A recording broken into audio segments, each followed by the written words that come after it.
안녕하세요. 오경영 선생님입니다. 자, 오늘은요, 국어 3단원 첫 시간입니다. 교과서 페이지는 94쪽, 94, 95를 한번 펼쳐볼까요?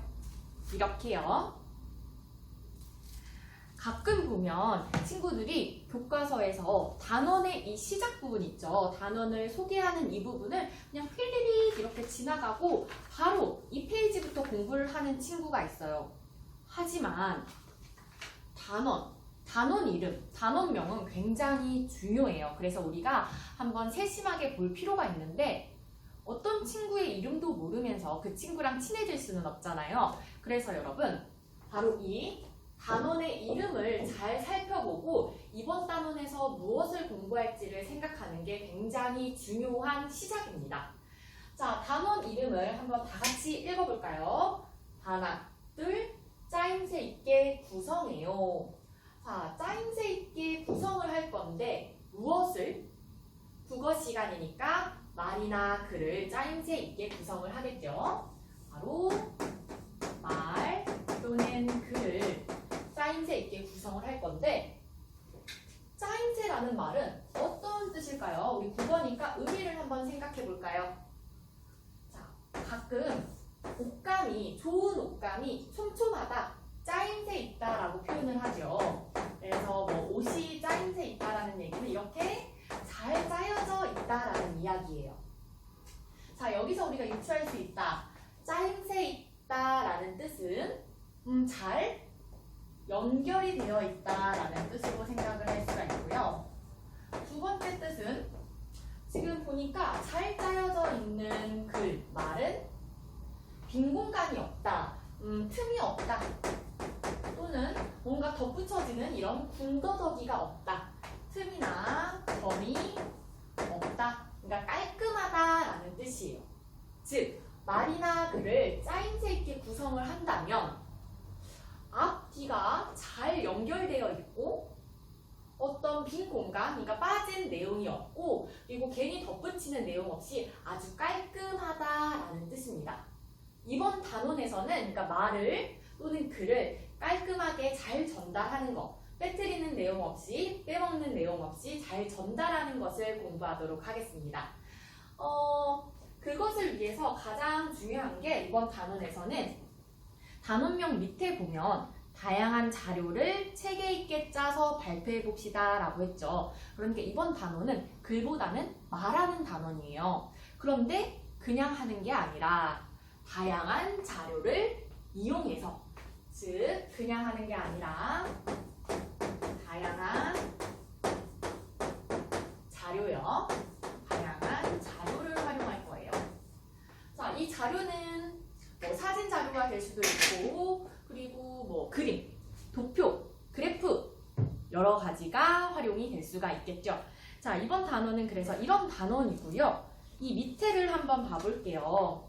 무엇을 배울지 순서가 나와 있잖아요. 그러니까 이걸 한번 익히고 나서 교과서 내용을 들어가야 내가 지금 어디쯤 공부를 하고 있구나. 공부를 해나가면서도 방향성, 나의 공부를 함에 있어서의 나의 위치를 잃지 않고 이렇게 차근차근 해나갈 수 있는 거예요.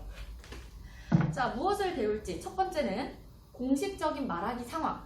말을 짜임새 있게 구성을 해서 말을 해야 하는 공적인 상황, 공식적인 상황을 알아보도록 할 거고요. 두 번째는 그때 활용할 다양한 자료, 어떤 것들이 있고 각각의 특성은 무엇인지 공부를 할 거고요. 세 번째는 우리가 이제 실제로 해보는 단계예요. 발표할 내용을 준비해서 정리해서 그리고 그거를 직접 발표를 하는 것까지 이번 단원에 공부할 내용이 되겠습니다. 자, 이번 단원 공부할 준비가 되셨다면 교과서를 넘겨서 96쪽 바로 들어가 보도록 하겠습니다. 공식적인 말하기 상황 살펴보기 이번 단원의 첫 시간이죠. 어떤 상황에서 이렇게 말이나 글을 짜임새 있게 구성을 해서 다양한 자료를 활용해서 말하면 좋을지, 그런 상황을 편한 상황, 우리 사적인 상황이 아니라 공식적인 상황이라고 합니다. 공식적인 상황, 그래서 이번 시간에는 공식적인 상황을 알아보도록 하겠습니다. 자, 공식적인 상황에서는 뭔가 틀에 박힌 또는 형식적인 부분이 굉장히 중요합니다. 격식을 차려야 된다라는 거죠. 어떤 상황인지 교과서를 살펴보도록 하겠습니다. 세 가지의 그림이 나와 있네요. 자, 첫 번째 그림은요. 지금 교실에서 학생들이 학급 토의를 하고 있어요. 이번 시간에 오늘 토의할 내용은 무엇입니다. 누구누구 의견을 내주세요. 이거에 대해서 찬성하는 사람 손 들어주세요. 우리 많이 해봤죠? 1학년 때부터 많이 해봤을 거예요. 지금 학급 토의를 하고 있고, 두 번째는 뉴스를 진행하고 있는 아나운서의 모습이네요. 이런 점에서 군것질이 해롭습니다. 이런 연구 결과가 있습니다. 여러분들의 각별한 주의가 필요합니다. 이런 식으로 아나운서가 뉴스를 진행하고 있고요. 그리고 세 번째 그림은 바로 지금 이 상황입니다. 수업을 하고 있는데 학생들이 제가 발표해 보겠습니다 라고 하는 수업 상황이에요. 지금 이 세 가지 상황은 어떤 공통점이 있을까요?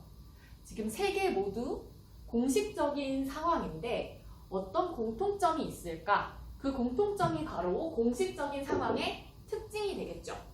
자, 어떤 공통점이 있을까? 자, 생각이 나지 않는다면 잠시 일시 정지를 누르고 생각해 보셔도 좋습니다.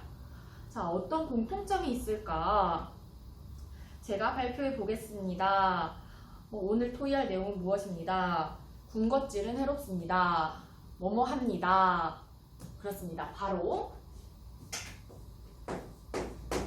높임 표현을 쓰고 있어요. 뉴스에서 아나운서가 반말을 하진 않지요. 그리고 학급 회의를 할 때 우리가 야, 너 이렇게 하면 예의에 어긋나잖아요. 그러니까 높임 표현을 쓰고 있고, 그리고 어떤 특징이 있을까? 어떤 공통점이 있을까? 이런 식으로 뉴스를 진행할 때는 보다 바른 자세, 그리고 선생님이 수업 시간에도 늘 여러분에게 바른 자세 하세요 라는 얘기를 하는데요. 맞아요. 바로 바른 자세입니다. 이거 말고도 다양한 공통점, 공식적인 상황의 특징이 있을 겁니다. 선생님이 찾은 공통점은 이 정도인데 여러분들은 어떨지 모르겠네요. 아마 수업 시간이었으면 더 많은 특징들이 나왔을 것 같은데 선생님이 찾은 공통점은 여기까지입니다. 자, 그래서 공식적인 상황에서는 높임 표현을 쓰고요. 그리고 바른 자세를 한다는 거 우리 1번 활동에서 생각을 해봤고, 그러면 여러분 이 물음표 안에 다른 공식적인 상황, 어떤 상황들이 있을까요? 선생님이 최근에 결혼식을 다녀왔는데 주례를 보시는 분께서도 역시나 하객들에게 공식적인 상황이니까 바른 자세로 높임 표현을 쓰면서 결혼식을 진행하는 모습을 볼 수가 있었습니다. 그리고 최근에 국회의원 선거가 있었죠. 그래서 그런 연설에서도 있었고요. 연설 역시 공식적인 상황이고,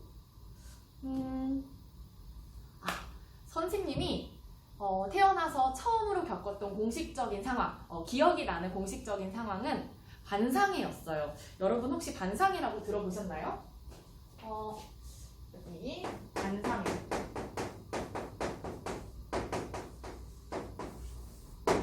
지금도 있을지는 모르겠는데 선생님 어렸을 때는 아파트의 한 동의 주민들끼리 모여서 회의를 하는 거예요. 아파트에 뭐 쓰레기가 많다 또는 엘리베이터에서 냄새가 난다 이런 문제를 제기하고 그거에 대해서 해결책을 같이 찾아가는 반상회를 했었는데요. 선생님이 유치원생 때 이제 엄마를 따라서 그 반상회에 갔었는데 사회를 보시는 이웃 주민께서 평소에는 선생님에게 이렇게 반말을 하기도 하고 선생님을 친근하게 대해주셨는데 그때는 공식적인 상황이다 보니까 좀 더 격식 있게 말씀을 하셔서 이런 게 바로 좀 격식 있는 공식적인 상황이구나 라고 느꼈던 선생님의 처음 경험이 되겠습니다.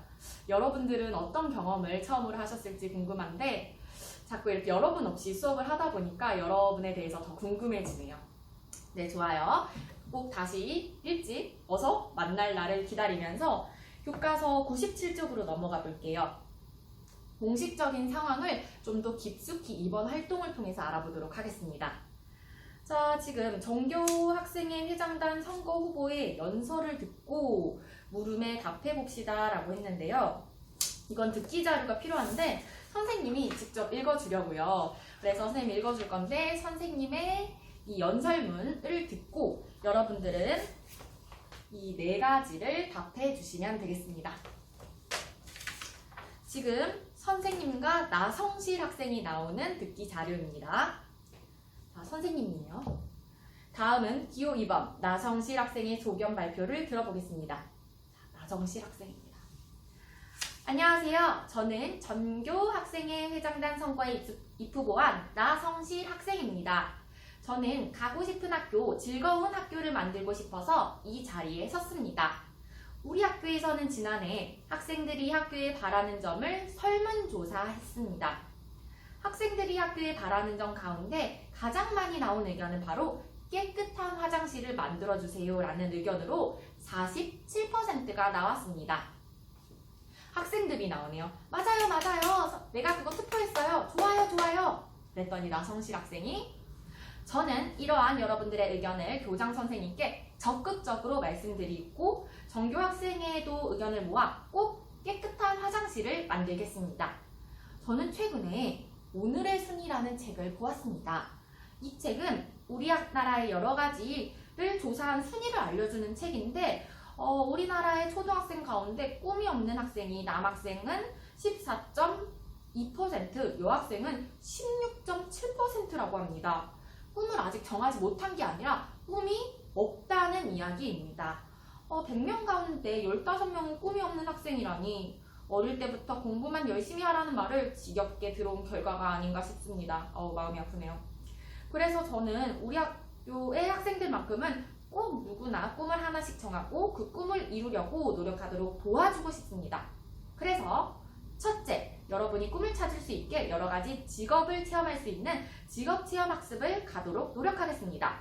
둘째, 우리가 모르는 직업을 알 수 있도록 선생님의 도움을 받아서 여러 가지 꿈찾기 기획을 진행하려고 합니다.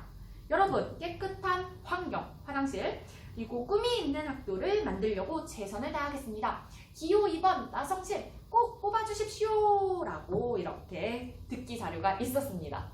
자, 그러면 여러분들이 잘 들었겠죠? 바로 이 4가지 문제를 확인해 보도록 할게요. 여러분 먼저 풀고 그 다음에 선생님이랑 같이 확인해 볼게요.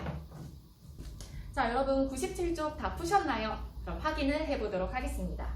자, 1번 후보자는 어디에서 누구에게 말했나요? 지금 장소는 보니까요, 시청각실, 강당, 학교의 어떤 공간인 것 같은데 정확한 답이 아니더라도 강당 정도 쓰면 되지 않을까요? 그리고 누구에게? 전교 학생들에게 이야기를 하고 있겠네요. 2번 후보자는 어떤 공약을 발표했나요? 지금 2가지 이야기를 했어요. 하나는 깨끗한 화장실, 2번째는 꿈이 있는 학교.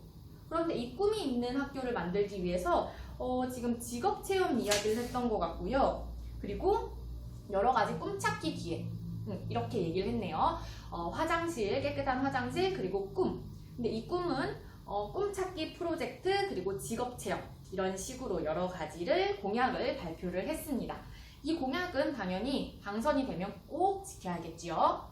약속이니까 꼭 지켜야 되는 거예요.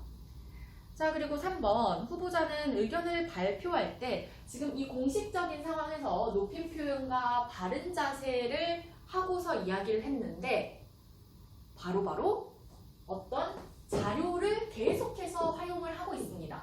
어떤 자료를 활용했는지 한번 살펴볼까요? 지금 보니까 선생님 기억에 나는 게 오늘의 순위라는 바로 이 책 자료도 있었고요. 그리고 여러분들이 바로 어떤 학교를 원하는지 설문조사를 해보니까 깨끗한 화장실을 원한다라는 의견이 많았다고 했죠. 그래서 설문조사 자료도 있었고, 또 보니까 어떤 게 있을까요? 이런 것들이 있네요. 보니까 지금 그림에서 보니까요, 학생들이 바라는 점, 이 설문조사 결과를 바로 표로 나타냈네요. 표 자료도 있겠네요. 지금 다양한 자료, 그리고 책을 실물로 가져왔죠. 그래서 실물 자료, 다양한 자료를 활용해서 이 학생이 연설을 하고 있습니다. 이 학생 연설을 굉장히 잘해서 꼭 당선이 될 것 같은데 그 밑에 우리 박사님 이야기를 한번 들어볼게요. 97쪽 밑에 박사님 이야기입니다. 연설을 할 때에는 여러 사람 앞에서 말하므로 높임 표현을 써야 해요. 그리고 듣는 사람의 특성에 맞게 알기 쉽게 말하고, 알기 쉽게 말한다. 알기 쉽게 말한다는 뜻은 다양한 자료를 활용한다는 것과 비슷한 이야기입니다. 듣는 사람의 특성을 고려를 하는 거죠. 예를 들어서 지금 초등학생인 것 같은데 갑자기 아인슈타인의 상대성 이론을 예시로 들면서 이야기를 한다면 듣는 사람 입장에서 어렵겠죠. 그래서 그 수준에 맞춰서 그 듣는 사람의 특성에 맞춰서 이렇게 이야기를 해야 되고, 마지막으로 시간도 정해져 있겠죠. 대부분 공식적인 상황은 시간이 정해져 있어요. 그래서 이 시간도 준수를 해야 합니다. 선생님도 수업을 할 때 여러분 앞에서 높임 표현을 사용을 하고, 그리고 여러분들의 수준에 맞게 알기 쉽게 이제 설명을 하고, 그리고 수업 시간이 정해져 있지요. 그래서 그것도 마찬가지로 생각을 하시면 되겠습니다. 우리 수업이 가장 익숙하게 여러분들이 접하는 공식적인 상황이니까 공식적인 상황의 특성은 바로 수업이라고 머릿속에 이렇게 이미지를 그려놓고 생각을 하시면 훨씬 더 쉬울 것 같아요. 좋습니다. 갑자기 생각난 선생님의 직업적 특성인데, 선생님은 어른이긴 하지만 학생, 아이들을 가르치는 직업을 갖고 있다 보니까 평소에 말을 할 때 쉬운 어휘, 알기 쉬운 어휘를 많이 사용해요. 그러다 보니까 고급 어휘를 자꾸 잊는 것 같아요. 까먹는 것 같아요. 예를 들어서 방금 이야기도 뭔가를 까먹는 것 같아요. 잊는 것 같아요 보다는 망각한다 라는 고급 어휘가 있는데, 선생님은 자꾸 초등학생들을 가르치다 보니까 입에서 쉬운 표현만 나오는 것 같아서 그런 부분이 선생님의 전문성이기도 하지만 살짝 아쉬운 부분이기도 합니다. 자, 그러면 98쪽으로 넘어가 볼까요? 1번, 2번에서 배운 공식적인 상황을 더 자세히 알아보는 거예요. 1번에서 배웠던 내용을 2번, 3번에서 더 깊숙이 알아보는 건데, 어떤 식으로 알아볼 거냐? 바로 비공식적인 상황과 비교를 하면서 공식적인 상황에 대해서 더 잘 알아볼 거예요. 나 중에 어떤 게 공식적인 상황이고 어떤 게 공식적이지 않은 비공식적인 상황일까요? 그림만 딱 보더라도 가는 좀 편안하게 이렇게 친구들이랑 이야기를 하고 있어요. 비공식적인 상황이죠. 나는요, 지금 회의를 하고 있는 것 같아요. 공식적인 상황입니다. 공통점과 차이점이 있을 텐데 이거는 직접 쓰지 않고 선생님이랑 같이 지금 이야기를 해볼게요. 비슷한 점에는 무엇이 있을까요? 말하는 사람, 듣는 사람 있다. 그리고 보니까 다 친구인 것 같은데, 친구인 것 같고, 그런데 다른 점이 있다면 가는 좀 자유로운 분위기, 그리고 나는 조금 더 자유롭지 않고 좀 더 격 있는 분위기, 그리고 가는 밖에서 이야기를 한다면 나는 교실이라는 공간에서, 이렇게 한정된 공간에서 이야기를 하고 있네요. 그래서 공식적이든 비공식적이든 말하기 상황이라는 공통점이 있지만 분명히 다른 점이 있어요. 지금 같은 친구끼리 이야기를 하더라도 내가 친구와 회의를 한다면, 학급 회의를 한다면 공식적인 상황이 될 것이고, 그리고 친구와 그냥 논다면 비공식적인 상황이 되는 거죠. 가족도 마찬가지예요. 가족끼리 식사를 하면서 이렇게 대화를 한다면 비공식적인 편안한 상황이 되겠죠. 하지만 가족 회의를 한다면 그거는 공식적인 상황이 되겠습니다. 알겠죠? 그래서 내가 친한 사람들이랑 있다고 해서 무조건 비공식적인 상황이고, 내가 모르는 사람, 처음 보는 사람이랑 있다고 해서 공식적인 상황인 건 아니다라는 겁니다. 자, 그게 바로 이 3번의 내용이었고요. 자, 마지막으로 99쪽 보도록 하겠습니다. 어떻게 보면 이 시간에 가장 중요한 핵심 내용이 마지막에 숨겨져 있어요. 4번, 한번 문제를 읽어볼까요? 그림을 보고 자료를 활용해 발표를 할 때 좋은 점을 생각해 봅시다 라고 했죠. 지금 보니까 짜임새 있게 구성을 하려면 다양한 자료를 활용하는 게 굉장히 중요하다라고 했습니다. 지금 왼쪽에 있는 이 그림을 보면 막 이야기를 하고 있는데 친구들 표정이 가우뚱합니다. 잘 모르겠대요. 하지만 이 오른쪽에 있는 그림을 보면 사진 자료를 지금 활용해서 얘기를 하니까 친구들이 맞아 나도 그래 라고 이야기를 이렇게 표정도 밝고 그렇게 느끼고 있는 것 같아요. 그래서 자료를 사용하고 자료를 사용하지 않고는 차이점이 있는데요. 선생님이 일전에 이알림이 통해서 여러분들에게 여러분들을 가장 행복하게 하는 것, 행복한 시간은 어떤 시간인가요? 라고 물었어요. 그때 여러분들이 다양한 이야기를 해줬었는데 선생님의 경우는 선생님은 커피 마시는 시간을 좋아해요. 라고 이야기를 하는 것과 선생님은 커피 마시는 걸 굉장히 좋아해요. 이렇게 오늘 아침에도 커피를 마셨고 이런 커피도 좋아하고요. 이렇게 뜨겁게 먹는 커피도 좋아하고 믹스 커피도 좋아하고 이렇게 갈아서 직접 내려서 먹는 커피도 좋아해요. 선생님은 커피를 굉장히 좋아해요.